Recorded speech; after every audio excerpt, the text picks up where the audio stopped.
ya Pak. Kita ini kan RDPU sebenarnya ya, kita ini meminta masukan. Kebijakan politik itu, keputusan politik itu ada di antara kita dengan pemerintah.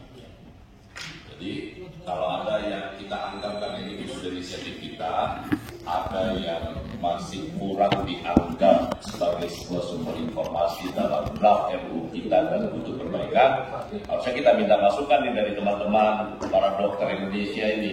Kira-kira apa lagi sih kebutuhan yang mendesak supaya penyediaan, termasuk tadi yang disampaikan oleh Pak Irmadi itu terkait dengan perkembangan sains dan teknologi, itu harusnya kita mendapat masukan yang lebih.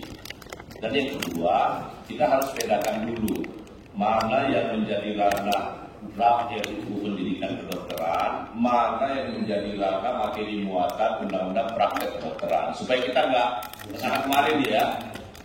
Karena kalau nanti kita kesana kemarin, saya kasihan ini terlalu banyak dinamika yang berkembang sekarang.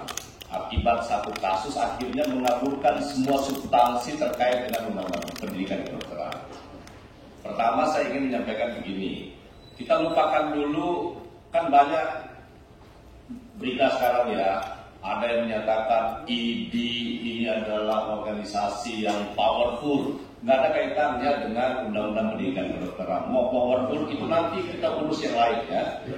Karena yang benar itu adalah yang punya peran di dalam praktek kedokteran, termasuk registrasi dokter dan lain sebagainya. Kita sudah tahu semua ada majelis Kolegium Kedokteran Indonesia. Kolegium Kedokteran Indonesia itu yang angkat itu adalah pemerintah. Keanggotaannya itu salah satunya itu hanya ID. Di sana ada asosiasi rumah sakit, ada majelis kedokteran, Kolegium Kedokteran Indonesia dan lain sebagainya ya. Asosiasi Persatuan Kedokteran Dokter Gigi. Jadi ada 17 orang itu terdiri dari semua stakeholder yang berkepentingan dengan ini. Termasuk tokoh masyarakat juga ada di dalam ya. Jadi saya berharap polemik yang ada di luar itu tidak membuat kita akhirnya lupa akan tujuan ciptaan undang-undang pendidikan kedokteran. Hal keputusan politik itu di kita ya dengan pemerintah. Nah, saya ingin menyampaikan kepada teman-teman ID, terima kasih. Yang kedua, saya sudah berkomunikasi dengan Menteri Pendidikan dan Kebudayaan, kemudian juga dengan Menteri Kesehatan kemarin. Dalam waktu dekat memang dimnya lagi digodok, dan yang kedua kita berharap mudah-mudahan dalam waktu terlalu lama akan segera dibahas ya. Kemarin saya diberitahu oleh Sekjen Kementerian Kesehatan, waduh Pak, ini kita mau jadikan omnibus benar. Itu saya katakan bahwa soal praktek kedokteran urusan lain ya. Kita tidak ada kepentingan dengan praktek kedokteran walaupun saling berhubungan. Tetapi materi muatannya itu jauh berbeda, ya, sangat jauh berbeda. Tadi Pak Irmadi sudah sangat baik ya, bagaimana peran negara. Ya. Ini hanya adalah satu komponen. Ini itu kan hanya menjaga soal etik saja, ya. Tapi yang lain-lain yang orang ributkan kan soal ini seakan-akan punya kekuasaan powerful, padahal kan rekomendasi aja yang nanti akan menentukan orang praktek atau tidak adalah pemerintah juga, ya kan? Yang kedua juga masalah kita di sini adalah bagaimana dokter-dokter lulusan universitas itu yang sekarang sudah selesai pendidikannya di tingkat universitas tapi tidak bisa mendapat izin praktek, kan itu masalahnya. Orang menyerahkan ke ini apa salahnya di situ? Padahal ujian kompetensi yang harus kan lucu kan, kita ini berpikir gitu.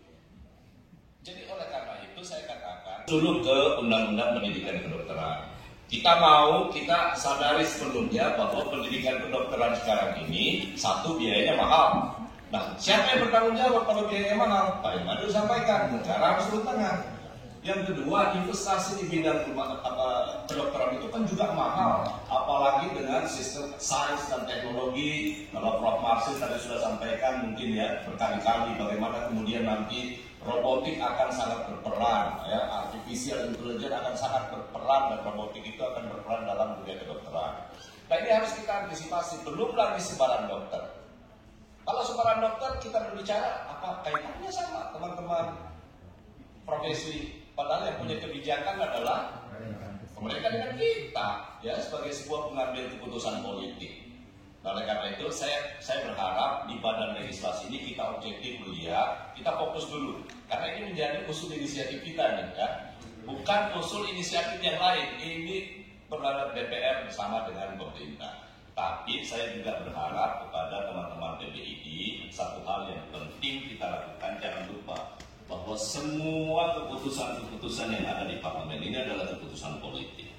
Kadang-kala semua yang benar dalam jangka pendek belum tentu baik. Walaupun saya yakin kebenaran itu untuk jangka panjang pasti akan sangat baik. Ya, tapi dalam jangka pendek belum tentu. Nah, oleh karena itu saya berharap soliditas itu penting ya, itu penting. Saya berusaha untuk menyampaikan ini karena saya berusaha untuk objektif melihat sebuah kondisi bagaimana masalah kita, masalah anak-anak kita, teman-teman kita. Pak Irmadi kebetulan kan anaknya dokter ya, mungkin teman-teman yang lain banyak yang dokter. Saya malah hanya mau cari anak mantu yang dokter. Sayang saya sudah menikah. Sayang saya sudah menikah. Saya betul-betul perdebatannya akhirnya tidak menjadi objektif ya. Tapi saya tidak mau masuk ke ranah itu. Nah, oleh karena itu saya berharap satu hal. Kemarin itu tim dari teman-teman BPD itu sebenarnya nggak cukup bagus ya. Mungkin itu bisa berhubungan dengan semua kekuatan partai politik, itu penting. Ya.